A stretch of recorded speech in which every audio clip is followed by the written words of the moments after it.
হচ্ছে রক্তদান শিবিরে যে সমস্ত রক্তযোদ্ধারা রক্ত দিয়েছেন তাদেরকে আমি সংগ্রামী অভিনন্দন জানাই। সাথে সাথে আজকে যারা উপস্থিত হয়েছেন বাপ ভাই মা বোনেরা যারা উপস্থিত হয়েছেন, আমাদের রাজ্য কমিটির নেতৃত্ব, জেলা কমিটির নেতৃত্ব এবং বিভিন্ন গুণীজন যারা, এবং সাথে সাথে এই যে মাদারপাড়া মাদ্রাসার অভিভাবক প্রতিনিধি নির্বাচনে যারা আমাদের পক্ষ থেকে কন্টেস্ট করছেন, যারা উপস্থিত হয়েছেন, মিডিয়ার বন্ধু সহ প্রশাসনের কর্মকর্তা, যাদের সহযোগিতাতে আজকে প্রোগ্রাম সুষ্ঠুভাবে হচ্ছে, প্রত্যেককে আমি ধন্যবাদ জানাই। গতকাল ঠিক এই টাইমে আমি মাইক ধরেছিলাম হরিণঘাটার একটি জনসভায়। সেই জনসভায় দাঁড়িয়ে বলেছিলাম 14 দিন পার হতে চলেছে, আর সহ্য করা যাচ্ছে না। দেশের সরকার কি করছে, স্বরাষ্ট্র দপ্তর কি করছে, ডিফেন্স মিনিস্টার কি করছে, 56 ইঞ্চির ছাতিওয়ালা কি করছে। আমাদের সেনারা রেডি আছে, একবার সেনাদের সুযোগ দিক, যোগ্য জবাব দিয়ে আসবে।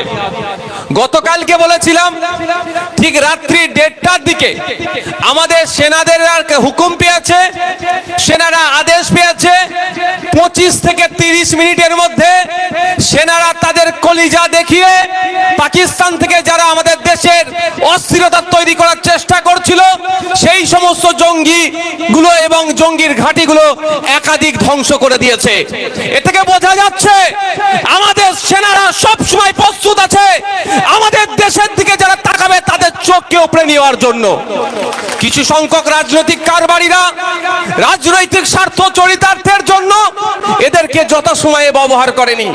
কেন আজ 14 দিন পরে হলো, এটা নিয়েও অনেক প্রশ্ন থেকে যাচ্ছে।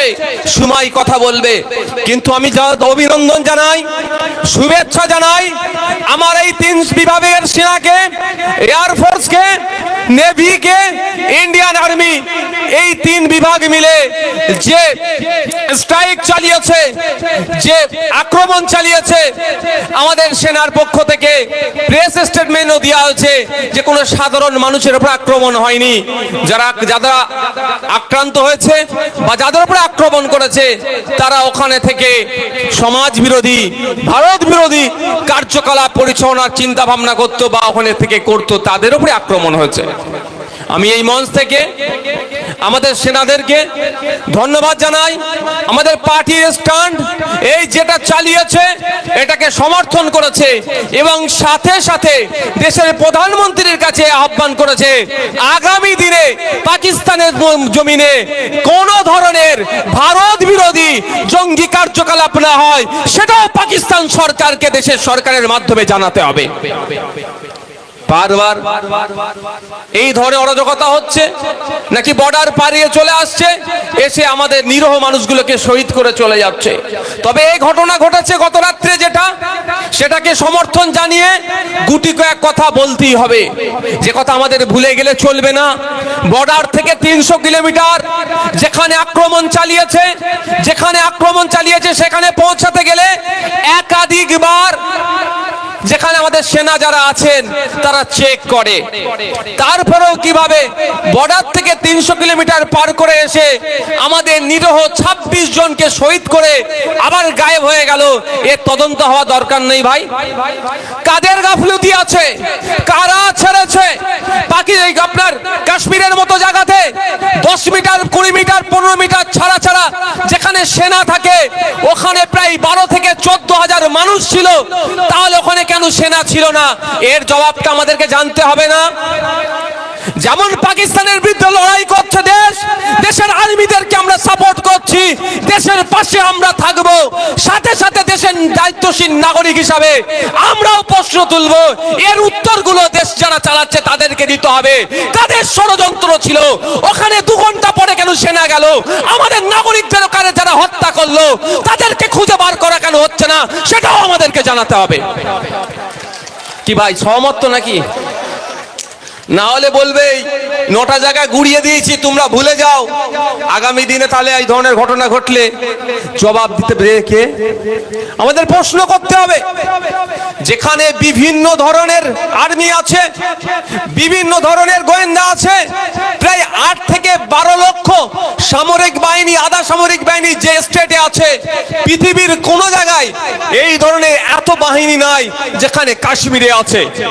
সেখানে এত বড় ঘটনা ঘটালো, পার্কের মধ্যে ঢুকে দরজা দিয়ে গেট লক করে ধর্ম দেখে দেখে নাকি গুলি করলো, আবার তারা গায়েব হয়ে গেল। সেই সময় আমাদের ওখানে যারা ডিউটিরত ছিল তারা কোথায় ছিল?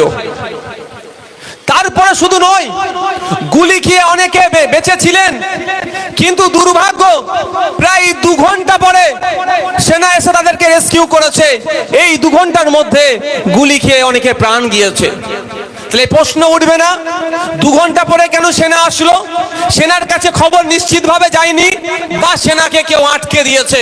এটাও তদন্ত সাপেক্ষ, এইটাও তদন্ত হওয়া দরকার। আমরা যেমন আজকে সকাল থেকে গত রাত থেকেই আমাদের সেনাদেরকে নিয়ে আমাদের বুক চওড়া হচ্ছে, ঠিক একই ভাবে আমার এক ভাই ঝন্টু আলী শেখকেও তিনি লড়াই করতে গিয়ে এই জঙ্গিদের গুলিতে শহীদ হয়েছে।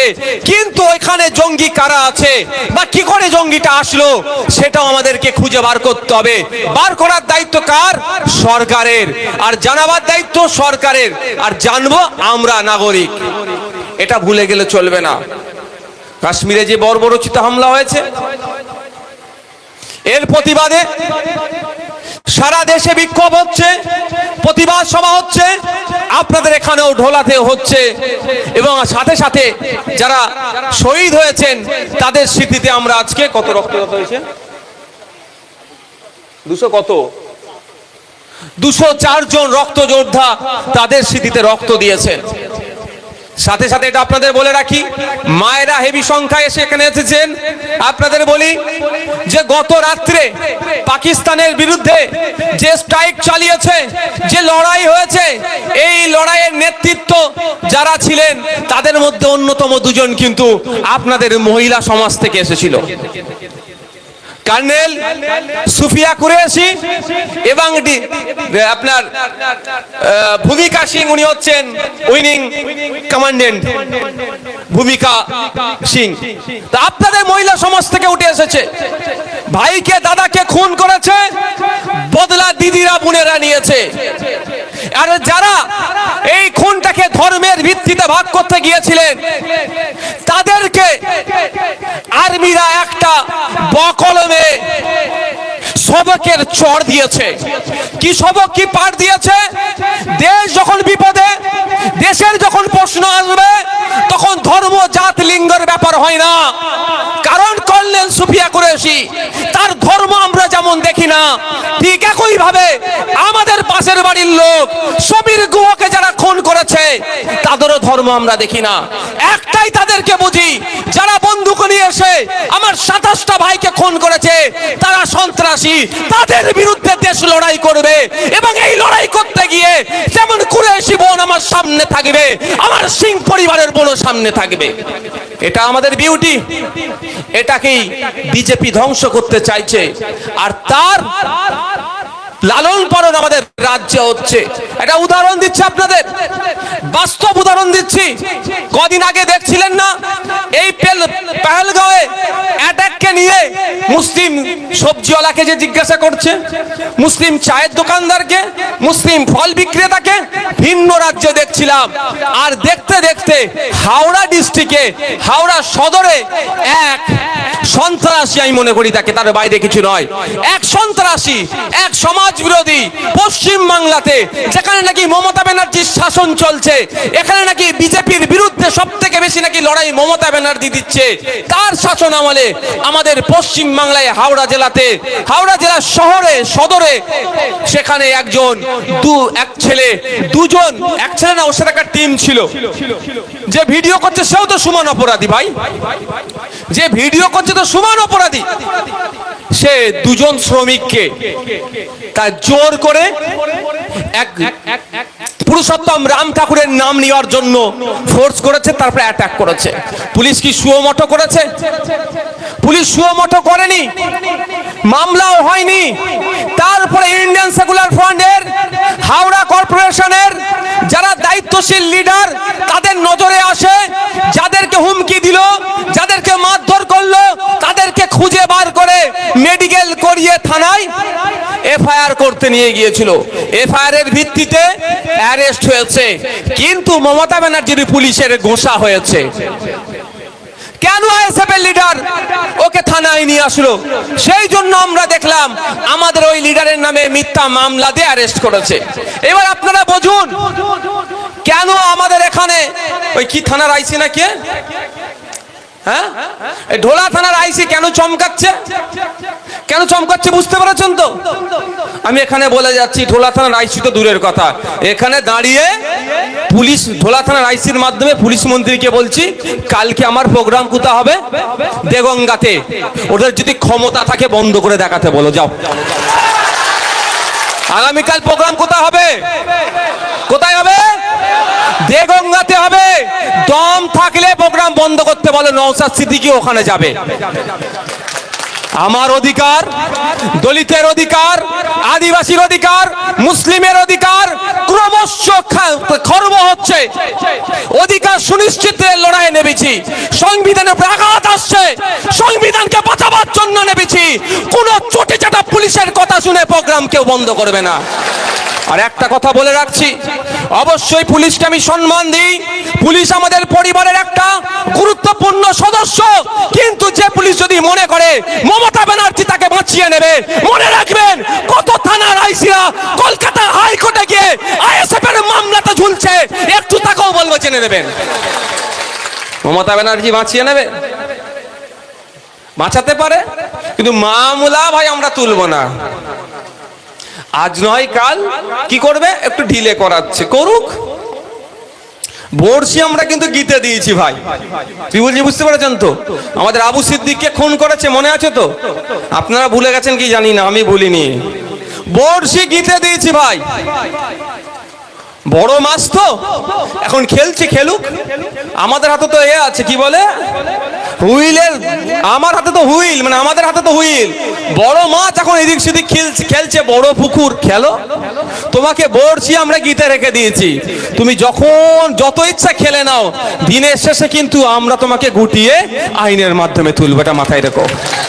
তাই সুতরাং পুলিশ বন্ধুদের বলবো, আপনারা নিরপেক্ষতা বজায় রেখে কাজ করবেন।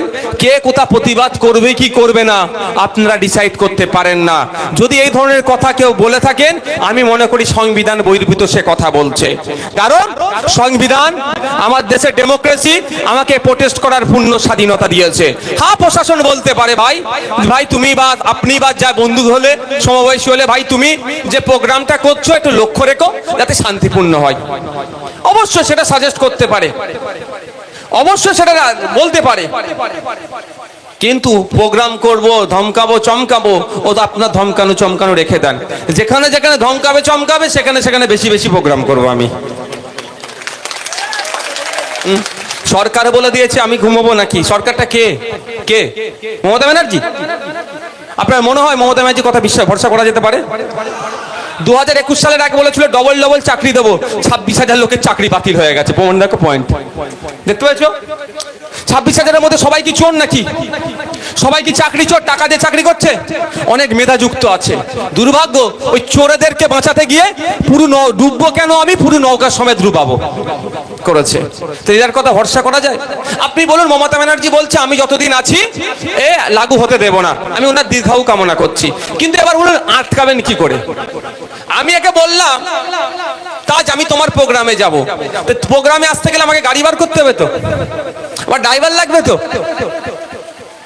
গাড়িতে তেল না থাকলে তেল ভরতে হবে তো। আমি বললাম তুমি চিন্তা করোনি তাজ, আমি পৌঁছে যাব। এদিকে আমি ড্রাইভারকে ডাকলাম না, গাড়িতে তেল নাই, গাড়ি নাই, চলে আসা যাবে? তাহলে এই আইনটা আটকাতে গেলে কি করতে হবে আপনাদের জানতে হবে। রাজ্য সরকার আটকাবার যে গ্রাউন্ড গুলো আছে, যে জায়গাগুলো হচ্ছে, রাজ্য সরকারকে সুপ্রিম কোর্টে একটা মামলা করতে হবে। সুপ্রিম কোর্টে মামলাটা আরো বেশি শক্তিশালী হবে। তাহলে কি করতে হবে? বিধানসভা থেকে একটা রেজুলেশন পাস করাতে হবে। পশ্চিমবাংলার বিধানসভা থেকে একটা রেজুলেশন পাস করাতে হবে, যেই মর্মে, সহজভাবে বলছি, এই সংবিধান বহির্ভূত আইনটা আমাদের রাজ্যে আমরা লাগু হতে দেব না, টোটাল এই আইনটা প্রত্যাহার করা হোক, এই মর্মে একটা রেজুলেশন পাস হবে আর সুপ্রিম কোর্টে মামলা হবে। তাহলে কিন্তু কেন্দ্র সরকারের চোখ দিয়ে পানি বেরিয়ে যাবে। এরা কি চাই কেন্দ্র সরকারের চোখ দিয়ে পানি বার হোক? মনে হয় যদি এরা চাইতো তাহলে আমাদের নাসির খান বলে যে আমাদের লিডার, তাকে তাকে খুন মানে অ্যারেস্ট করতো না। নাসির খানের অপরাধ কি? যারা আমাদের মানুষজনের উপর আক্রমণ করলো তাদেরকে নিয়ে থানায় নিয়ে গিয়ে এফআইআর করিয়েছে।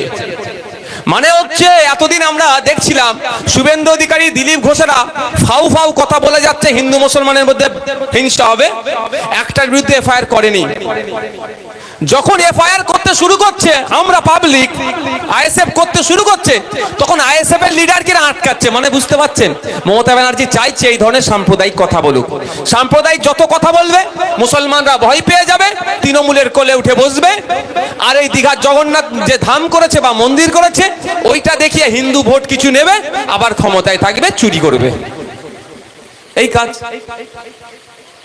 এবার আপনারা বুঝুন আমরা কোন জায়গায় দাঁড়িয়ে আছি। কটা বাজে? আপনাদের বুঝতে হবে, একটু আপনাদের বুঝতে হবে আমরা কোন জায়গাটায় দাঁড়িয়ে আছি। কারা কারা আমরা প্রার্থী হয়েছে, এখানে কারা আছে? হ্যাঁ, সামনে এসো, সামনে এসো, সামনে এসে দাঁড়াও, একে একে সামনে এসে দাও, নামের লিস্টটা করে দাও আমাকে। আপনাদের বুঝতে হবে যে আমরা, আপনাদের জানতে হবে কেন এই ওয়াকফ আইনের বিরোধিতা করছি। আপনারা কারা জানতে চান একটু হাত তুলুন তো। মায়েরা জানতে চান? হাতটা তুলে রাখুন, অসুবিধা হচ্ছে নাকি? আপনারা জানতে চাইছেন কেন আইনের বিরোধিতা করছে, জানতে হবে তো। শুধু স্টেজ থেকে আইন মানছি না, কালো হাত ভেঙে দাও, গুড়িয়ে দাও করলে হবে না তো। না মানে বুঝতে পেরেছেন?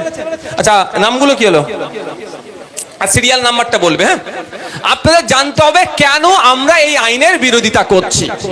প্রথম হচ্ছে এই আইনের বিরোধিতা এই জন্য করছি, থাক না থাক না থাক, কিচ্ছু অসুবিধা নেই। মা দাঁড়াও, তুমি দাঁড়াও মা, আপনি আছেন, আপনি এদিকে চলে আসেন। তুমি আছো ভাই, ঠিক আছে। আমরা এই আইনের বিরোধিতা কেন করছি?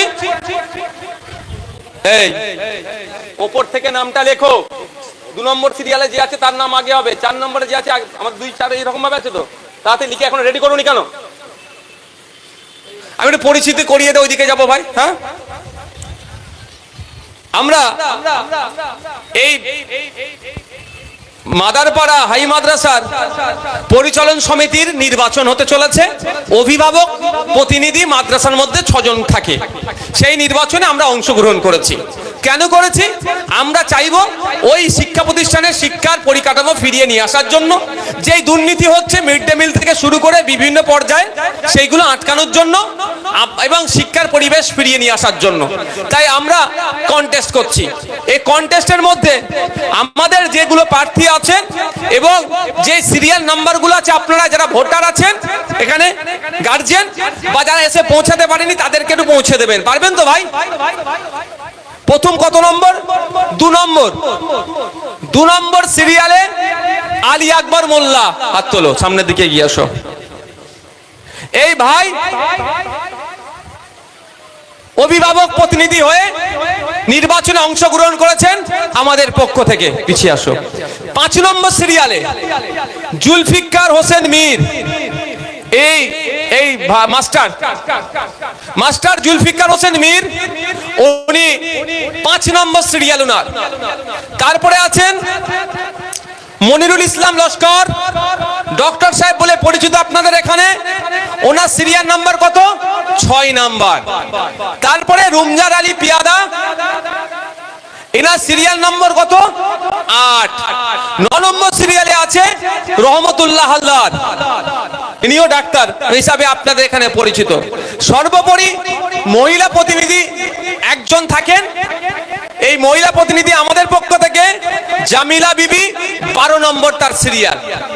তাহলে সিরিয়ালগুলো মনে থাকবে, 2 5 6 8 9 12। কত একবার বলুন তো? 2 5 6 8 9 12। যাবেন গিয়ে এইগুলোতে সুন্দর করে যে সিস্টেম আছে ভোট দিয়ে এদেরকে জেতাবেন।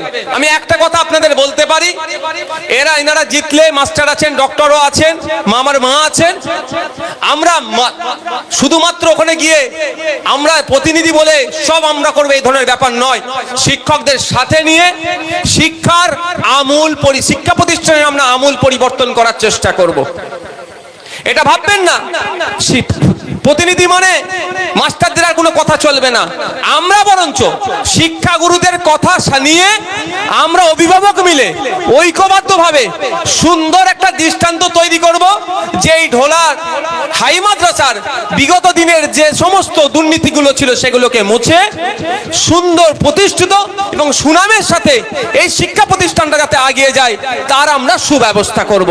তাই আপনাদের কাছে আশা রাখবো তো ভাই, 11 তারিখে আমরা যাব, আমাদের যারা গার্জেন আছেন শান্তিপূর্ণ ভোট দেব, ভোট দিয়ে এদেরকে জিতাবো। আমি দায়িত্ব নিয়ে বলে যাচ্ছি, এবার আইসি সাহেব কতটা নিরপেক্ষতার সাথে কাজ করে সেটা দেখব। এসপি সাহেবের কাছেও আমরা রিপোর্ট পাঠাবো, আইসি সাহেব কতটা ভালো করলেন।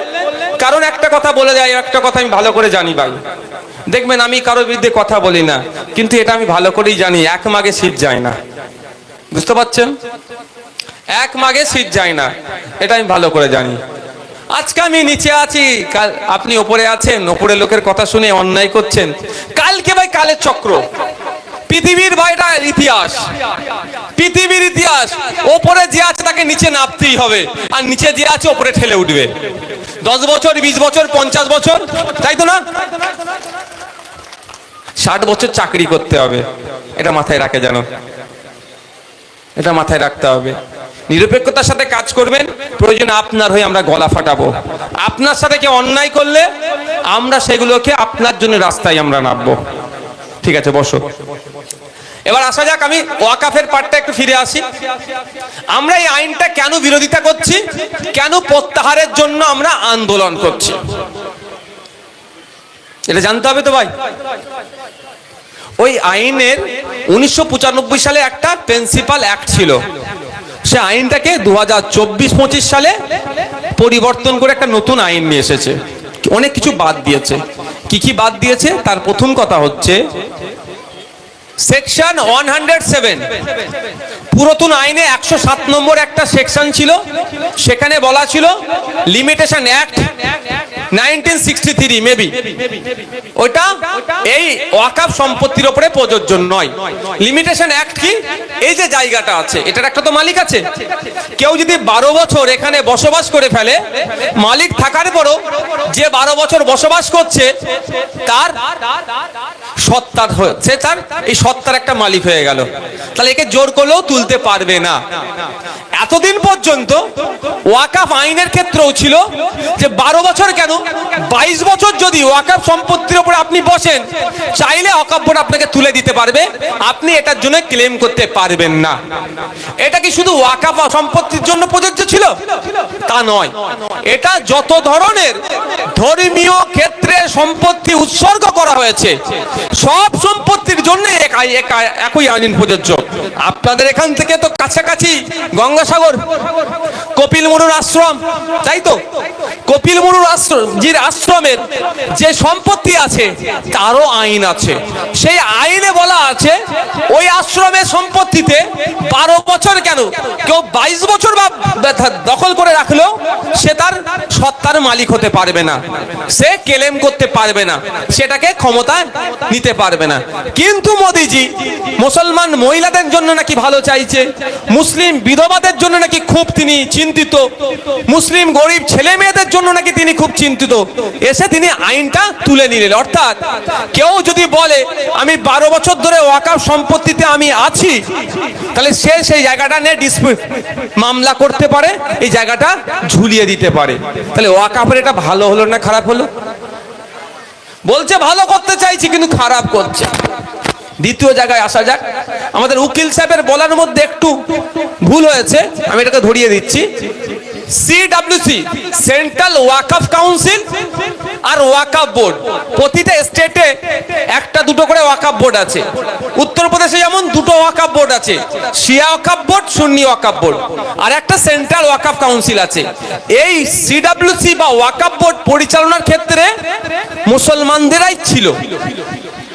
এখন মোদিজি ওখানে সুকৌশলে 21 জনের ক্ষেত্রে যাতে 11 জন ভিন্ন অমুসলিম হয় তার ব্যবস্থা করে দিয়েছে। এখানে ওয়াকফ বোর্ডের 11 জনের ক্ষেত্রে সংখ্যাগরিষ্ঠতা যাতে অমুসলিম হয় তার ব্যবস্থা করে দিয়েছে, ওর আমরা বিরোধিতা করছি। এবার আপনি প্রশ্ন করতে পারেন, ভাইজান ধর্মনিরপেক্ষ রাষ্ট্র ওয়াকফ বোর্ডে হিন্দু ভাই ঢুকলে অসুবিধে কোথায়? করতেই পারেন, প্রোগ্রেসিভ চিন্তা ভাবনার মাইন্ডের মানুষের প্রথমেই চলে আসবে, আমারও এসেছিল। কিন্তু আমি একটু আইনগুলোকে ঘেটে দেখলাম। কেমন ঘেটে দেখলাম? দ্য রিলিজিয়াস এন্ডোমেন্ট অ্যাক্ট 1863 সালে তৈরি হয়েছে। সেই রিলিজিয়াস এন্ডোমেন্ট অ্যাক্টে বলা আছে যে আপনার যে ধর্মীয় সম্পত্তি রক্ষণাবেক্ষণের যে ব্যবস্থাটা আছে, এক মিনিট এখানে একটা স্ট্যান্ড করলে ভালো হতো। সেখানে বলা আছে যে member should be from same religion and not different. যে মেম্বার হতে হবে সেম ধর্মতেই হতে হবে, অন্য কোনো ধর্মের হবে না।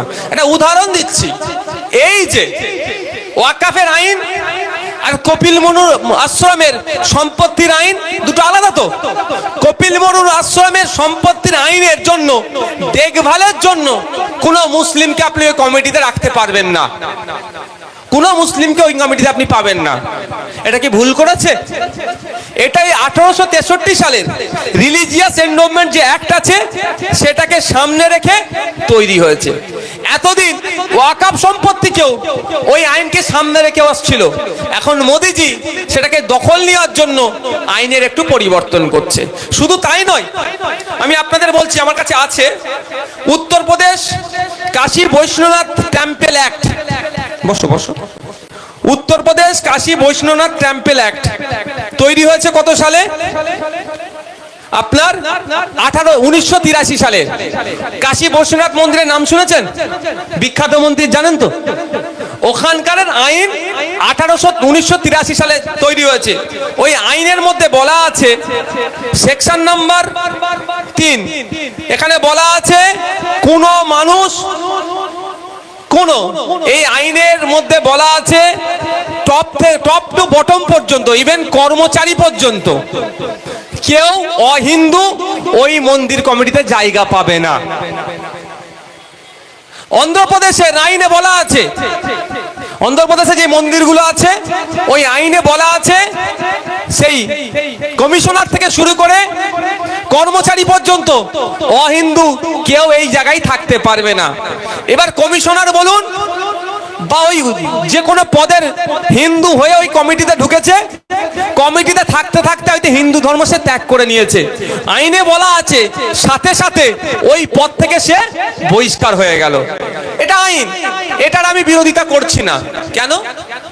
দ্য রিলিজিয়াস এন্ডোমেন্ট অ্যাক্ট 1863-কে সামনে রেখে আইনটা তৈরি হয়েছে। ঠিক একই ভাবে তাহলে প্রশ্ন স্বাভাবিকভাবে হবে, যেটা সুপ্রিম কোর্ট করেছে, আমি বলছি না, সুপ্রিম কোর্টের চিফ জাস্টিস বলেছেন যে তুমি ওয়াকফ বোর্ডে নন মুসলিমকে ঢুকাতে চাইছো, তাহলে মন্দিরের সম্পত্তিতে মুসলিমকে ঢুকাবে তো? যে এ কথা বলেছে তারপরের দিনই সুপ্রিম কোর্টে এসে কেন্দ্র সরকারের আইনজীবী দিয়ে বলছেন, কাউন্সিলকে দিয়ে, আইনজীবীকে দিয়ে বলছেন যে আমরা ওইটার পরিবর্তন করছি না এখন। মানে বুঝতে পেরেছেন? এই যে জগন্নাথ মন্দির উড়িষ্যাতে, ওই মন্দিরের সামনে কি লেখা আছে বলুন তো? অহিন্দু প্রবেশ নিষেধ। ওটা কি ভুল লিখেছে? সেকুলার কান্ট্রিতে এরকম লেখা যায়? যদি এটা মাথায় আসতে পারে। কিন্তু রিলিজিয়াস এন্ডোমেন্ট অ্যাক্টকে সামনে রেখে ওটা লিখেছে, ওটা আইন বহির্ভূত আমি মনে করি লিখে নে কিছু। ঠিক একই ভাবে আপনার পার্সিদের সম্পত্তি আছে আপনার মুম্বাইয়ে, অনেক জায়গাতেই আছে। তারা তাদের বিল্ডিং এর সামনে লিখে দিয়েছে অনলি ফর পার্সিস, শুধুমাত্র পার্সিদের জন্যই এটা, তাদের রিলিজিয়াস এন্ডোমেন্ট, ধর্মীয় সম্পত্তি। কিন্তু ওই ওয়াকফের এতে মোদিজি শুধু দখল নেওয়ার জন্য এই ধরনের ইনক্লুড করছে। আর কি অনেক বিরোধিতার আছে, আমি আর গুটি কয়েক কথা বলবো। অনেকের এনার্জি লস হচ্ছে বুঝতে পারছি। আর কটা বাজে গো? আর 5 মিনিট বক্তব্য দেবো, শুনবেন ভাই? হ্যাঁ, যারা শুনবেন আরেকবার হাত তুলুন তো। 5 মিনিট আর বক্তব্য দেবো, বক্তব্য দিয়ে ছেড়ে দেবো। আর কি বিরোধিতার জায়গা আছে? নতুন আইনে বলেছে যে 5 বছরের প্র্যাকটিসিং মুসলিম হতে হবে, তাহলে আপনি নতুন করে সম্পত্তি ওয়াকফ করতে পারবেন। এবার বলুন, এখানে এই মুরব্বী সামনে আসো, এই নাকি দিয়ে বলি, ইনার ইচ্ছা গিয়েছে সম্পত্তিটা ওয়াকফে আওলাদ করতে পারে, ওয়াকফে লিল্লাহ করতে পারে, ইনার ইচ্ছা যেটা। ইনি ওয়াকফ করতে গেলে ইনাকে দেখে বলবে তুমি ঠিকঠাক নামাজ পড়ো, ইনি বলবে কেন, আমি তো নামাজ পড়ি, আমি ইয়াং বেলায় দুটো একটু মিস গেছে, এখন কবরের দিকে আমার পায়ে গিয়ে গেছে, আমি এখন ছাড়িনি নামাজ। আমি তো বয়স্কদেরকে নাকি নামাজ পড়তে, ইয়ংদের নাকি নামাজ না পড়লেও চলবে, এমন একটা ভাব। কিন্তু কে কখন মরবে কোনো গ্যারান্টি নাই। যাকে একটা ধর্মীয় মঞ্চ না, ওই বিষয়ে আমি যাচ্ছি না। তো ইনি বললেন না আমি নামাজ পড়ি, এরকম ভাবে অফিসার বললেন না তো, কই কপালে তোমার দাগ নাই, তুমি ঠিকঠাক নামাজ পড়ছো না। প্র্যাকটিসিং ইসলামের মধ্যে 5 বছর থাকতে হবে, তাহলে আপনি ওয়াকফ করতে পারবেন। বলে তুমি 5 বছর আগে ভালো করে নামাজ পড়ে আসো, তাহলে তুমি ওয়াকফ করতে পারবে। মানে ওয়াকফ করা নতুন করে জায়গাটা কেন্দ্র সরকার বন্ধ করে দিচ্ছে। হয়তো নামাজ পড়ে হোক বা কপাল ছিঁড়ে ছাড়ে নিয়ে গেছে দাগ পাক করে, এই দেখুন আমি নামাজ পড়েছি দাগ, ওই তো আমার হাফেজ সাহেব বসে আছে, হাফেজ সাহেব এখন কপাল ফপাল ছিঁড়ে ছাড়ে নিয়ে গেছে, নিয়ে গিয়ে বলবে কি এই দেখেন আমি নামাজ পড়ি ঠিকঠাক। বলে এইবারে কটা রমজান হয়েছে? 29টা। না, তুমি কটা রোজা রেখেছো ঠিক করে বলো। বলবে না আমি 29টা রেখেছি, একটা রোজা কামাই করিনি। না, তুমি মনে হচ্ছে 27টা রেখেছো। বুঝতে পারছেন? এবারে ও 27টা রেখেছেন হাফেজ সাহেব, না 29টাই কমপ্লিট, 1 মাস কমপ্লিট করেছে, ওনার পেছনে কি অফিসার দিয়ে রেখেছে নাকি?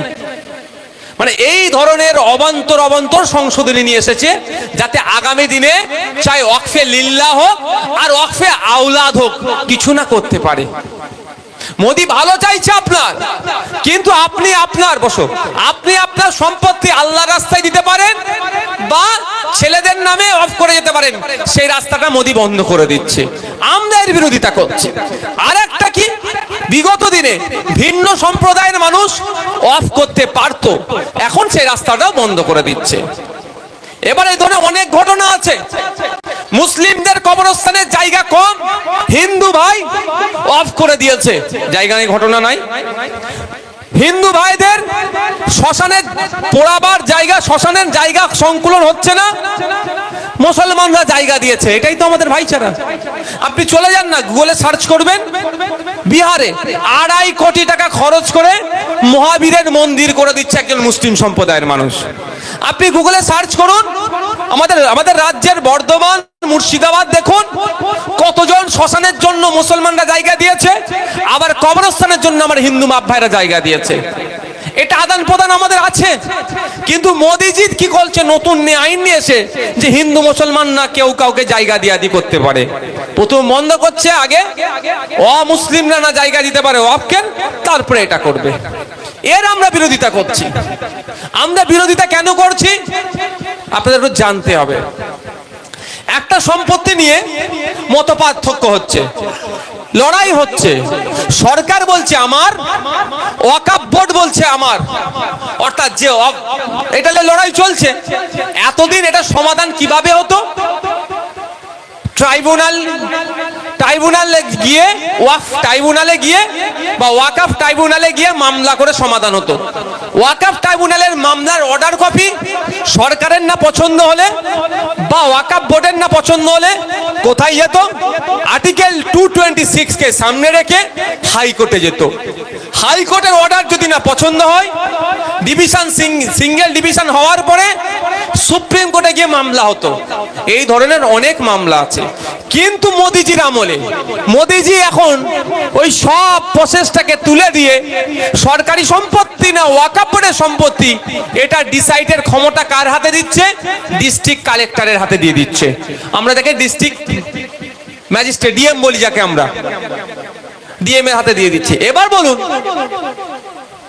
যখন বিচার বিভাগের মাধ্যম দিয়ে হচ্ছিল, ওটা একটা মাইন্ড কি ছিল? সাবজুডিস ম্যাটার, মানে জুডিশিয়াল মাইন্ডে আমি পাবো, আচ্ছা ছিল। আর এখন টোটালটাই অ্যাডমিনিস্ট্রেটিভ। বলুন, একটা ডিএম সরকারের কি আপনার কি বলে এর কি বলে ওয়াকাফের জায়গা যদি ওয়াকাফের হয় ঘোষণা সহজে করতে পারবে? আমি ডিএম প্রচুর পাওয়ারফুল হয়, আমি মেনে নিচ্ছি, সবাই আমরা সম্মান করি, কিন্তু দুর্ভাগ্য আমাদের, আমরা তো ডিএম এর আচরণ দেখছি। এই দক্ষিণ 24 পরগনার কথা বলছি। এখানে যারা বসে আছেন এমনও আছে মায়েরা ভাই বাপেরা যে আবাস যোজনা পাওয়ার দরকার। আমরা ডিএম কে যদি চিঠি করে লিখি যে এটা গরিব মানুষ প্রকৃত পাওয়ার দরকার, ওই বড় লোকটা পেয়ে গিয়েছে, ওই বড় লোকের নামটা কেটে গরিবের নামটা ঢুকিয়ে দেবেন, এটা তো ডিএম করবে? এটা তো ছোট্ট কাজ। কেন নেতারা যা লিস্ট পাঠিয়েছে স্বাভাবিকভাবে ডিএম, আমি অপমান করছি না, যেটা হচ্ছে সেটা বলছি, সেটাই চালিয়ে দেয়। যখন নেতা বলে দেবে যে ওটা সরকারের জায়গা, গেল তো। শুধু তাই নয়, আমি মাদারপাড়ার ফকির সাহেবের কি আছে ওটা, না না আমি বলছি যেটা আছে, আপনাদের ওয়াকফ সম্পত্তি আছে, এই তো ওনার বংশধরেরা ওয়াকফ সম্পত্তি আছে, ঠিক আছে, এর বংশ পরম্পরায় পেয়েছে তো। এখন কাজ গিয়ে এদের নতুন যে আইনটা করছে শুনে রাখুন, কাজ আমাদের গিয়ে কি করলো, ও ক্লেম করছে, বলছে না এখানে আমাদেরও জায়গা আছে, ইনি বলছে আমার জায়গা, কাজ বলছে আমার জায়গা। এটা এতদিন কোথায় সমাধান হতো? ট্রাইব্যুনালে। ট্রাইব্যুনাল থেকে কোথায় যাবে? হাইকোর্ট, সুপ্রিম কোর্টে গিয়ে সমাধান হতো। এখন ওই সব দেওয়ার দরকার নেই। কি হবে? ডিসপুটেড ল্যান্ড, যাও এখন তুমি এর কাছে চলে যাও, আধিকারিকের কাছে যাও, আধিকারিক তোমার সমাধান করে দেবে। ভালো কথা, সমাধান করবে, কিন্তু কতদিনে সমাধান করবে বলছে না। 2 মাস, 4 মাস, 6 মাস, 20 বছর, 40 বছর, এই টাইম পিরিয়ডটা দিচ্ছে না। ফলে এই মসজিদে নামাজ পড়ছেন লোকের অভাব আছে। আমি অন্য সম্প্রদায়ের বলবো না, এই মুসলিম সম্প্রদায়েরই বলবো, মসজিদের টাকা ঝেড়ে দিয়েছে এরকম লোক নেই? মাজারের কবরস্থানের জায়গা বিক্রি করে খেয়ে নিয়েছে লোক নেই? মসজিদের জায়গা বিক্রি করেছে খেয়ে নিয়েছে লোক নেই? সেই রকম লোককে ভিতর থেকে কেউ টাকা দিয়ে বলবে যে বল মসজিদটা আমার, যখন বলবে ক্যাচার লেগে যাবে, মসজিদে তালা মারো, সমাধানের পরে মসজিদ হবে। এবার তালাটা খুলবে কবে, সমাধানটা হবে কবে, এই নিয়ে কোনো টাইম পিরিয়ড ঠিক করে দেয়নি। মানে বুঝতে পারছেন, একবার তালা লাগিয়ে দিলে,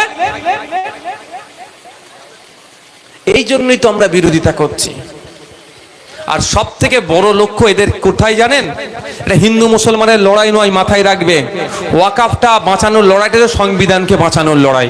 এদের লক্ষ্য হয়েছে ওয়াকাফ ভালো ভালো সম্পত্তির উপরে, ওই সম্পত্তিগুলোকে পুঁজিপতিদের হাতে তুলে দিতে হবে। কালকে যদি এদের নজরে পড়ে দেবত্ব সম্পত্তির উপরে, আইন চেঞ্জ করে দেবে।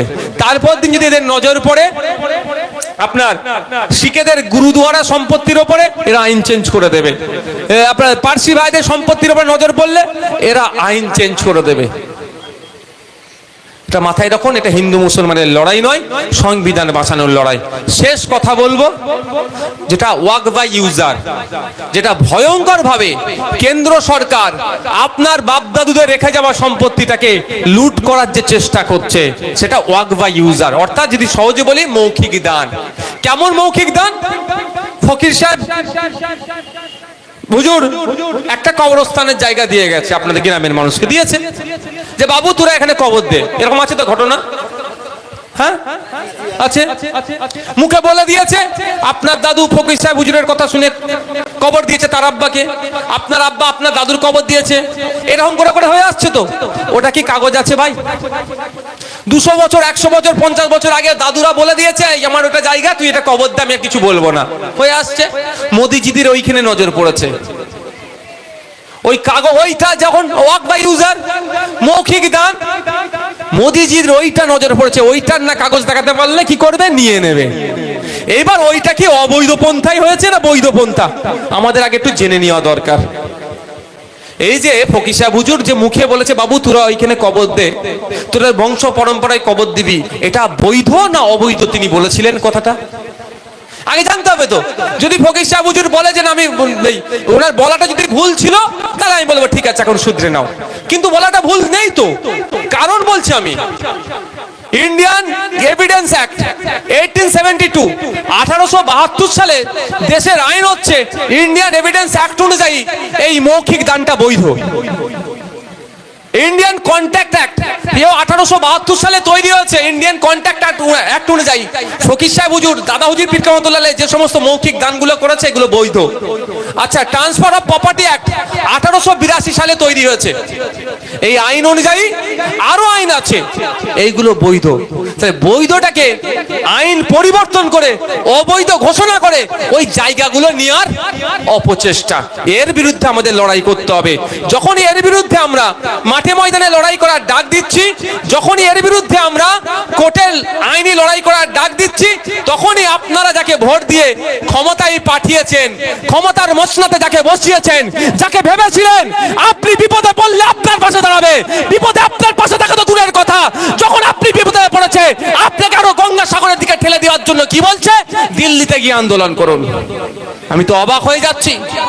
মমতা ব্যানার্জির উচিত ছিল সারা রাজ্যের সর্বদলের মিটিং ডাকা, অল পার্টি মিটিং ডেকে বিজেপি ছাড়া রাজ্যের সমস্ত পার্টিকে ডাকা, যেটা মুসলমানদের পশ্চিম বাংলার 30% মুসলমান আছে, তারা আজকে চিন্তিত হচ্ছে এই সাংবিধানিক বিলের বিরুদ্ধে।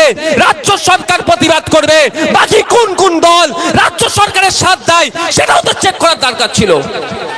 তার পরিবর্তে উনি স্টেজ থেকে বললেন কি, ওয়াকফ নিয়ে গুলুগুলি করবেন না। কে ওয়াকফ নিয়ে গুলুগুলি করছে? আমার বাপের জায়গা যাচ্ছে, আমার দাদুর জায়গা যাচ্ছে, আমি 100 বার প্রতিবাদ করব।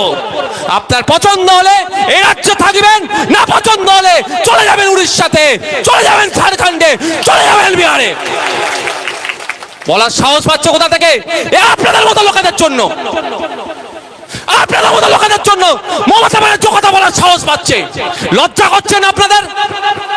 লজ্জা করছেন আপনাদের? মুর্শিদাবাদের মতো জেলাতে দাঁড়িয়ে, যেখানে সংখ্যালঘু সমাজের মানুষ প্রায় 70%, ওখানে দাঁড়িয়ে এই ওয়াকফ নিয়ে যেভাবে খিল্লি করলো, পেলে কোথা থেকে সাহস? আপনারা দিচ্ছেন, জানে দুধেল গাই পকেটে ভরে রেখে দিয়েছি, ভোটের দিনে 500 টাকা দেবো, বিজেপির একটু ভয় দেখাবো, ভোট তো চলে আসবে। এই হচ্ছে আপনাদের দুরবস্থা। আমি তো ভেবেছিলাম মমতা ব্যানার্জি মহাশয়ের কাছে উনি অল পার্টি মিটিং ডাকবে, সবাইকে ডাকবে, উনি প্ল্যান করবেন, সবাই প্রতিবাদ করবে, কিন্তু উনি লিডার হয়ে থাকবেন। যদি মমতা ব্যানার্জি জায়গায় আমি থাকতাম না, জায়গায় আমি অল পার্টি মিটিং ডেকে দিতাম। এই সবাই বলো কি করব, সবাই বলবে প্রতিবাদ হোক, সবাই বলবে সুপ্রিম কোর্টে মামলা হোক। আমি মুখ্যমন্ত্রী থাকলে বোঝানোর জন্য বলছি, আমার মুখ্যমন্ত্রী হওয়ার ইচ্ছা নাই, আমার দলে কেউ থাকলে তাকে দিয়ে আমি মামলা করিয়ে দিতাম। তাহলে হিরো কি হতো? যে মামলা করছে সরকার। তার পরিবর্তে কি বলছে, দিল্লিতে গিয়ে ভোটের সময় যখন আসবে আপনারা দিল্লির রাস্তা দেখাবেন তো? কারা দেখাবেন? একটু হাত তুলে দেখান।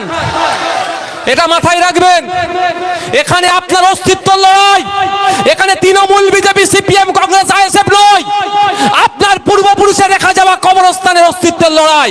না হলে আপনার পূর্বপুরুষের কবরস্থানের উপরে দেখবেন মদের দোকান হবে, মদের ফ্যাক্টরি হবে, কিচ্ছু করতে পারবেন না। এটা মাথায় রাখবেন। যখন আইনটা পাস হয়েছে, সংখ্যার ভিত্তিতে পাস করালেও আমি তার কয়েকদিনের মধ্যেই আপনাদের উদ্দেশ্যে বলছি, একটা পোস্ট করেছিলাম আমার অ্যাডমিনকে দিয়ে, যে তুমি আমাকে মারলেও আমি এই আইনের পরিবর্তে, তুমি আমাকে জেলে দিলেও আমি এই আইনের পরিবর্তে, তুমি আমাকে খুন করলেও আমি এই আইনের পরিবর্তে। আজকে এখানে দাঁড়িয়ে বলছি, ফকির সাহেবের হুজুরের এই এলাকায় দাঁড়িয়ে বলছি, এই আইনের বিরুদ্ধে আমার জীবনের শেষ দিয়ে আমি লড়াই করব প্রত্যাহারের জন্য। বুঝতে পারছেন, এটা শুধু মুসলিম হিন্দুর ব্যাপার নয়, সংবিধানকে রক্ষার লড়াই। আজকে সংবিধানের আইনকে সম্ভবত সম্পূর্ণরূপে অনুচ্ছেদগুলোকে উল্লঙ্ঘন করছে, আক্রমণ করছে, ভায়োলেট করছে, তাকে বাঁচাবার লড়াই। আচ্ছা একটা কথা বলুন, সহজ ভাষায় বলছি, আচ্ছা এস্টেট, জমি জায়গা সংক্রান্ত ওটা কাদের? যৌথ লিস্টে না স্টেটের লিস্টে? আমি আপনাদের বলে রাখি, কিছু কিছু আইন আছে যেটা কেন্দ্র আর সরকার মিলে যৌথ লিস্ট বলে, ডিসাইড করে, আর কিছু আছে সেই পলিসি রাজ্য তৈরি, সেই রাজ্য তৈরি করে। জমি জায়গার পলিসি কে তৈরি করে জানেন? রাজ্য। এখন কেন্দ্র সরকার সব ক্ষমতাটা রাজ্য থেকে কেড়ে নিয়ে কেন্দ্র নিজের হাতে রাখার চেষ্টা করছে। তাহলে এর বিরুদ্ধে তো আগে প্রতিবাদ করা দরকার। যুক্তরাষ্ট্র পরিকাঠামোতে আঘাত দিচ্ছে তো মমতা ব্যানার্জি সরকারের বলা দরকার তো যে তুমি আমার জমির অধিকারটা আমার। কারণ আপনাকে বলি, আপনাদের এখানে অনেকে শুনেছেন তো, অনেকে এই যে হাইওয়ে গুলো এক্সটেনশন হয়, যখন রাস্তা চওড়া হয় না, যেটা ন্যাশনাল হাইওয়ে, বা বাদ দিন ট্রেন লাইন যখন নতুন ফেলে, কেন্দ্র সরকার কি বলে, কেন্দ্র সরকারের রেলওয়ে মিনিস্ট্রি কি থেকে কি বলে, রাজ্য সরকারের কাছে চিঠি আসে যে আমি ওইখানে এই লাইনটা করতে চাই, এই মথুরাপুর থেকে শিয়ালদা বা যে কোনো লাইন আমি করতে চাই, এই লাইন করা, আমি এই দিক দিয়ে লাইনটা নিয়ে যেতে চাই, এই জমিগুলো আমাকে তুলে দাও, বলে না? ক্ষতিপূরণ রেল দিয়ে দেয়। তোলার দায়িত্ব কার থাকে? রাজ্যের থাকে। কেন? রাজ্যের হাতে জমির ক্ষমতাটা আছে। তাহলে ওয়াকাফের সম্পত্তিটা ম্যাক্সিমাম জমিতে তো, তাহলে ক্ষমতাটা কেড়ে নিতে চাইছে। তাহলে এটাকে সামনে রেখে সুপ্রিম কোর্টে মামলা করতে পারে। তা না করে কি করছে? বিধানসভাতে বিল পাস করাতে পারে। তা না করে কি করছে? বলছে কোথায়? সব দিল্লি গিয়ে। তা আপনাদের মধ্যে যদি মাথায় যদি থাকে, তাহলে দিল্লির রাস্তাও কিন্তু আপনাদেরকে দেখাতে হবে। দিল্লির রাস্তা আপনার দেখাতে হবে। এই ভয় যদি পেয়ে যান অমুক চলে আসবে তমুক চলে আসবে, ভাই এ না এসো কি আছে, না এসো কি আছে, আমাকে উত্তর দেন তো বলেন। শুভেন্দু অধিকারী এই ক্যানিং এ কদিন আগে ট্রেনের মধ্যে জয় শ্রীরাম না বলে মার কি মেরেছে কদিন আগে। এটা তো উত্তরপ্রদেশ নয় তো, এটা বিজেপি পরিচালিত রাজ্য নয় তো, মার খেতে হচ্ছে। তাদের বিরুদ্ধে অ্যাকশন নিয়েছে। এই হাওড়া জেলাতে বলেছে অ্যাকশন তো নিয়ে দূরের কথা, আমরা আমাদের পক্ষ থেকে এফআইআর করেছি বলে আমাদের লোককে অ্যারেস্ট করেছে। অ্যারেস্ট করা ছিল ওদের লোকগুলোকে যারা ওই অন্যায় করেছে, যে আইনের পথে গেল তাকে উল্টে অ্যারেস্ট করেছে। মানে বুঝতে পারছেন? আমি আপনাদের বলি, এটা হওয়ার কারণ হচ্ছে কোনোদিনই কেন্দ্রের বিজেপিকে এরা চটাবে না, কারণ গলা পর্যন্ত দুর্নীতি করে ফেলেছে এরা। এরা কত অব্দি দুর্নীতি করেছে? গলা পর্যন্ত দুর্নীতি করে ফেলেছে। এদের আর কিছু বলার জায়গা নাই। যদি বলে সিবিআইডি কে দিয়ে চলে যাবে। আপনারা বলুন, পশ্চিমবাংলা তো বিজেপি বিরোধী সরকার চলছে, বলছে যেটা মুখে, কিন্তু ঘোড়ার ডিম, এটা বিজেপি সরকারি বকলমে চলছে। এখানে আন্দোলন ভালো করে করলে হরিয়ানার মানুষরা তো ক্ষমতা পাবে। এখানে আন্দোলন ভালো করে করলে মহারাষ্ট্রের মানুষরা তো ক্ষমতা পাবে। এখানে আন্দোলন ভালো করলে ত্রিপুরার মানুষরা সাহস পাবে। এখানে আন্দোলন ভালো করলে অসমের মানুষরা সাহস পাবে। এখানে আন্দোলন ভালো করলে তামিলনাড়ুর মানুষরা সাহস পাবে। এখানে যত বড় বড় আন্দোলন হবে, ভিন্ন রাজ্যে বিজেপি ততটা চাপে পড়বে। আর এটাই তো মমতা চাইছে না। মমতা ব্যানার্জি চাইছে না বিজেপি দুর্বল হোক। বিজেপি দুর্বল হলে তো আপনি তো উড়বেন, আপনি তার পায়ের নিচে আর বসে থাকবেন? এটা মাথায় রাখতে হবে।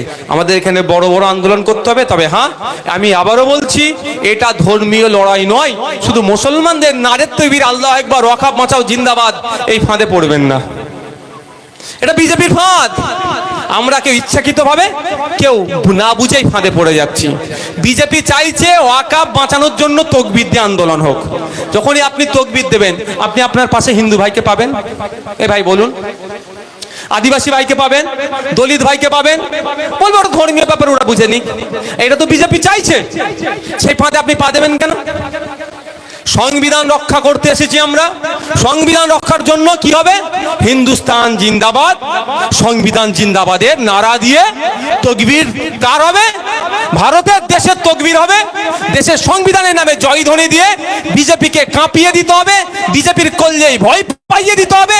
কল্যাণে ভয় ঢুকিয়ে কৃষকরা যেমন লাগাতার আন্দোলন শান্তিপূর্ণ করেছে, আপনাকে আমাকে শান্তিপূর্ণ আন্দোলন করে বিজেপিকে প্রত্যাহার, আইনকে প্রত্যাহার করতে বাধ্য করতে হবে। পারবেন তো ভাই? সাথ দেবেন? আপনাদের জানিয়ে রাখি, আপনাদের মমতাময়ী সরকারের কাছে আমাদের কেউ একজন একটা ডিমান্ড, কিছুই ডিমান্ড নয়, ক্যালকাটা পুলিশকে চিঠি করেছিল কলকাতা ধর্মতলার আশপাশে একটা অবস্থান বিক্ষোভ করব শান্তিপূর্ণ ওয়াকাফের বিরুদ্ধে। কলকাতা পুলিশ কিন্তু দেয়নি। বুঝতে পারছেন? আপনি ওয়াকাফের বিরুদ্ধে আন্দোলন করবেন তো অবস্থান বিক্ষোভ করবেন, তাও কলকাতা পুলিশ দেয়নি। মানে বুঝতে পারছেন মমতা ব্যানার্জি আপনার কতটা চাইছে। আপনাকে বলছে আমি আছি, সব চিন্তা নেই, ভালো কথা। একটা গভর্নমেন্ট অর্ডার, কোনো জিও বলে গভর্নমেন্ট অর্ডার বা নোটিফিকেশন কিছু দিয়েছে? হ্যাঁ দিয়েছে ভাই। তাহলে কি প্রমাণ আছে? আর বিধানসভা থেকে যদি আবার বিল পাস করিয়ে নেয়, ওই রেকর্ডটা পরে যেই সরকারি আসুক না কেন অনেক কাজে লাগবে, অনেক কাজে লাগবে। তা আপনাদের বলবো, কেন এরা ওয়াকাফ নিয়ে সিরিয়াস নাই বলুন তো? কারণ আছে, এরাই তো ওয়াকাফ সম্পত্তি খেয়ে বসে আছে। বুঝতে পারছেন? এই তো খেয়ে বসে আছে। বিধানসভায় মন্ত্রী, আমি বিধানসভার মধ্যে বলেছি, শুধু এখানে বলছি না, এই যে রেকর্ড হচ্ছে, এই রেকর্ড একটা মমতা ব্যানার্জিদের কাছে যাবে, একটা মোদির কাছে যাবে। কার মোবাইল থেকে যাবে বলতে পারবো না, যাবে আমি জানি। তাই ভুল বললে আমাকে ছেড়ে দেবে এরা মনে করছেন? সামান্য একটা পুলিশকে দালাল বলেছিলাম বলে আমার নামে মিথ্যা মামলা দিল। আর শুভেন্দু অধিকারী পুলিশকে গালাগালি দিয়ে দিচ্ছে। শুভেন্দু অধিকারীতে যে টিম যাচ্ছিল সেখান থেকে পুলিশকে খালিস্তানি বলে স্লোগান দিয়ে দিচ্ছে। ভয়ঙ্কর ব্যাপার। আমাদের শিখ পাঞ্জাবি পুলিশের নামে খালিস্তানি বলে দেখে দিচ্ছে, তার বিরুদ্ধে অ্যাকশন নাই। একটা দালাল পুলিশকে আমি দালাল বলেছি বলে আমাকে নোটিশ পাঠিয়েছে, আমার নামে মামলা করে দিয়েছে। তাহলে আমাকে ছেড়ে দেবে? এরা কবরস্থানের উপরে ছাড়েনি। কবরস্থানের জায়গাতে, টিপু সুলতানদের কবরস্থানের জায়গাতে এরা প্রমোটিং করেছে। কলকাতায় দামি দামি জায়গা তৃণমূলের কাউন্সিলর থেকে শুরু করে এমএলএ মন্ত্রী এমপিরা দখল করে রেখে দিয়েছে। সে কি ছাড়বো নাকি? আইনটা প্রত্যাহার করাই না, তারপরে আইনের মাধ্যমে গলায় আঙুল ঢুকিয়ে ওই জায়গাগুলো বার করব। আইনের মাধ্যমে। ওই জন্যই তো ভয় পাচ্ছে, ওই জন্য যা দিল্লি দিতে চায়। দিল্লিতেও করব আন্দোলন, ঢোলাতেও করব, দেগঙ্গাতেও করব, সাগরেও করব, কুলপিতেও করব, ওন্দাতেও করব, বাঁকুড়াতেও করব, বিষ্ণুপুরেও করব, প্রয়োজনে কলকাতায় কালীঘাটে করব, পশ্চিম বাংলার অলিতে গলিতে আন্দোলন করব। কারো পারে তো রুখে দেখা। আর আপনারা দেখে রাখুন কারা আন্দোলনটা রোখার চেষ্টা করছে। আর যদি মনে করেন এখন হচ্ছে আর ভোটের সময় নাকে কান্না কাঁদবো, যাকে ইচ্ছা ভোট দেবেন। শুধু অনুরোধ এটাই, যে আপনার বিপদে আপনার পাশে দাঁড়ায়নি, ভোটের সময় যেন তার কাছে তার বোতামে আপনারা হাত দেবেন না। এটা আমার অনুরোধ, আর কিছুই নয়। আমাকে ভোট দিতে হবে, আইএসএফ কে ভোট দিতে হবে, এই জোর জবরদস্তি নয়। কিন্তু যে আপনার বিপদে আপনার পাশে দাঁড়ালো না 2026 সালে, সেই বোতামে যদি হাত দেন, আপনার থেকে খারাপ মানুষ মনে আর পৃথিবীতে কেউ থাকবে না। হবে তো ভাই? সেই বোতামটা আপনাদের জন্য বর্জন করতে হবে। আমি বলছি একবার সারা রাজ্যে বর্জন করে দেখুন, তাহলে আর ওই রকম ভাবে বলতো না ওয়াকাফ নিয়ে গুলোগুলি। এটা বলতে পারতেন তিনি আমাদের অভিভাবিকা, তিনি আমাদের রাজ্যের মুখ্যমন্ত্রী। দেখো, ওয়াকাফ নিয়ে আন্দোলন করলে জানো না কোনো জায়গায় হিংসা হয়, হিংসা হলে কিন্তু আমি ছেড়ে কথা বলবো না। একজন অভিভাবিকার এটা বলা দরকার। আমিও তো আমাদের ছেলেদের বলি যে মিটিং মিছিল করছো, উল্টো পাল্টা না স্লোগান হয়, যদি উল্টো পাল্টা স্লোগান দিয়েছো তোমাদের কিন্তু আমি ছাড়বো না, বলি না? আমাদের জেলা প্রেসিডেন্ট তোমাদেরকে বলে দেয় না এই করতে হবে সেই করতে হবে, ভুল হলে কিন্তু ছাড়বো না। জেলার অভিভাবক হিসাবে তোমাদের নির্দেশনা দেয়। আর আমাদের রাজ্যের তিনি অভিভাবিকা, তিনি তো বলতে পারতেন, এটাও তো বলতে পারতেন যে আমি নেতৃত্ব দেবো, সারা রাজ্যের মানুষ চলো ওয়াকাফের বিরুদ্ধে আন্দোলন করব। তবে এটা হবে। তারা ক্যাকা ছিচির সময় মনে আছে তো, সবাইকে মামলা টামলা দিয়ে ঘরে ঢুকিয়ে দিল, উনি একটু হেঁটে নিয়ে ক্যাকা ছিচি করেছিল। লোক দেখানো একটা করবে, যে কথা কালকে বলে ফেলেছে। আমার কাছে প্রচুর ফোন এসেছে যারা তৃণমূলের হেভিওয়েট নেতা, ইভেন এমএলএ পর্যন্ত। কালকে ফোন এসেছে আমার কাছে, বিশ্বাস করুন, নামগুলো বলতে পারবো না, কারণ বিশ্বাস আমি নষ্ট করতে পারবো না। ফেস টাইমে, হোয়াটসঅ্যাপ কলে ফোন এসেছে, নওশাদ ভাই আমরা জানতাম একটা লটর পটর আছে, মানে বিজেপির সাথে মিলেমিশে চলে, তবে এত নোংরা ভাবে বিজেপির সাথে তৃণমূল মিশে আমরা তৃণমূল করে জানতে পারলাম না। বুঝতে পারছেন? ঘুম ভাঙছে তৃণমূলের নেতা, তারা ঘুম ভাঙছে। তো কালকে যে কথা বলেছে সত্যি আমি ব্যথিত। বিশ্বাস করুন, আমি রাজনৈতিকভাবে মমতা ব্যানার্জির চরম বিরোধী, আপনারা জানেন। কিন্তু মমতা ব্যানার্জির যে মুসলিম সম্প্রদায় সম্পর্কে কি ধারণা, আমি একবার এত খারাপ ধারণা আমি কিন্তু কোনোদিন ভাবিনি। তাই এবার মুসলিম সম্প্রদায়ের মানুষরা জবাব দেবেন, আগামী দিনে জবাব দেওয়ার যখন সময় আসবে দেবেন। আপনি যাকে ভিভিআইপি বানিয়েছেন, যার মুখের দিকে তাকিয়ে আছেন উনি আমার জন্য কিছু করবে, সেই আপনাকে ডুবাচ্ছে। তাহলে ওর পরিবর্তে রিপ্লেস করতে হবে, অন্য কাউকে বসান, সে কি করে দেখেন, নাহলে আবার পাঠিয়ে দেবেন। 34 বছর বসে রেখেছিলেন, তার আগে 25 বছর রেখেছিলেন, এবার অন্য কাউকে একজনকে সুযোগ দেন, সে আপনার কি করছে দেখুন, তে করে দেবেন। আর সত্যি বলছি, পশ্চিমবাংলার মুসলিম সম্প্রদায়রা চাইলেই মুখ্যমন্ত্রী থেকে সরিয়ে দিতে পারে যে কাউকে। বুঝতে পারছেন? এত পাওয়ার মুসলিম সম্প্রদায়ের আছে পশ্চিমবাংলার মুসলিম সম্প্রদায়ের এত পাওয়ার আছে, তারা চাইলেই মুখ্যমন্ত্রীর গদি থেকে যে কাউকে সরিয়ে দিতে পারে। এবার একবার চেষ্টা করে দেখুন, নিশ্চিতভাবে আমরা বিজেপির কোনোদিন সাপোর্ট করি না আর করবো না। আমি আপনাদের বলছি, তৃণমূলকে হারালে বিজেপি বাংলা থেকে গায়েব হয়ে যাবে। বিজেপি বলে কিছু আছে? এই রাতারাতি বিজেপির পতাকাগুলো কারা বানছে? খোঁজ নিয়ে দেখুন তো কারা। যারা জোড়া ফুলে ঘুরে তারাই বড় ফুলের পতাকা লাগিয়ে আপনাকে ভয় দেখানোর জন্য বানছে। ঠিক আছে, সব ভালো থাকবেন, সুস্থ থাকবেন। এই ওয়াকফ নিয়ে আন্দোলন চালিয়ে যেতে হবে। প্রয়োজনে আমাদেরকে দিল্লি যেতে হবে। যাবেন তো ভাই? প্রয়োজনে দিল্লি যাব আন্দোলন করতে। তবে আগে রাজ্যের বিভিন্ন অলিত গলিতে আন্দোলনটা চলুক। সকলে ভালো থাকবেন, সুস্থ থাকবেন। একটা শুধু কাগজ দেখাচ্ছি, এই দেখুন, পশ্চিম বাংলা, এটা 2019 সালের এটা পেপারের একটা কাটিং। ওয়াকফ সম্পত্তির উপরে মদের ফ্যাক্টরি, মদের দোকান, বুঝতে পারছেন? কলকাতার মতো জায়গাতে। কার আমলে এটা? যিনি এখন আন্দোলন করার জন্য দিল্লি যাওয়ার নিদান দিচ্ছেন তার আমলে। বুঝতে পারছেন তো কেন আপনাকে দিল্লি যাওয়ার কথা বলছে? আস্তে আস্তে বাড়ি যান। সকলে ভালো থাকবেন, সুস্থ থাকবেন। প্রশাসন বন্ধুদের উদ্দেশ্যে বলবো, নিরপেক্ষতা বজায় রেখে, মাস্টার একটা গাড়িতে দিয়ে দেবে, একটা কাগজ না পড়ে যায়। নিরপেক্ষতা বজায় রেখে কাজ করুন। প্রয়োজনে আপনাদের যত রকম সহযোগিতা আমরা করতে প্রস্তুত আছি। আমি আশা করব 11 তারিখে নির্বাচন, আমার যে ভাইরা এবং যে মা কন্টেস্ট করছে তারা জনগণের উদ্দেশ্যে বলবো, অভিভাবকদের আপনাদের মূল্যবান ভোট দিয়ে 2 নম্বরে, 5 নম্বরে, 6 নম্বরে, 8 নম্বরে, 9 নম্বরে এবং 12 নম্বরে আমাদের